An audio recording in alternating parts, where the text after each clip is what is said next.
Guna pergi pensi guys, bukan sekadar bunyi je, lampu LED pun ada. So guys, ini ialah satu GPS tracker alternatif yang harga murah tetapi cukup berkualiti daripada Ugreen, iaitu Smart Finder. Jadi ini alternatif lah untuk Apple AirTag. Apple AirTag harga dalam RM99. Ini korang dapat harga lebih murah, bawah 50 boleh dapat. Dan juga kalau korang beli bundle dua ni, dia lagi murah lah. Bundle dua ni dalam lebih kurang RM60. Dan juga ada pun support Apple Find My, iaitu sama macam Apple AirTag yang korang boleh terus sambung ke korang punya iPhone.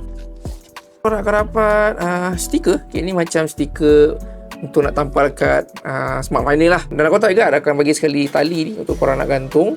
Ini dia punya Smart Finder lah, berbentuk square. Okay, dan satu lubang untuk korang nak gantung kat keychain. Tarik ni untuk on kan. Bila terus pergi ke korang punya iPhone dan pergi ke dia punya app Find My, akan terus detect. Dapat tu dia apa ni, Smart Tag.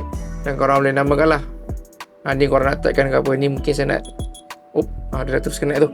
So ni saya akan letak saya punya keychain lah. Misal kata kalau tak jumpa, boleh bunyikan lah, tekan saja play ni.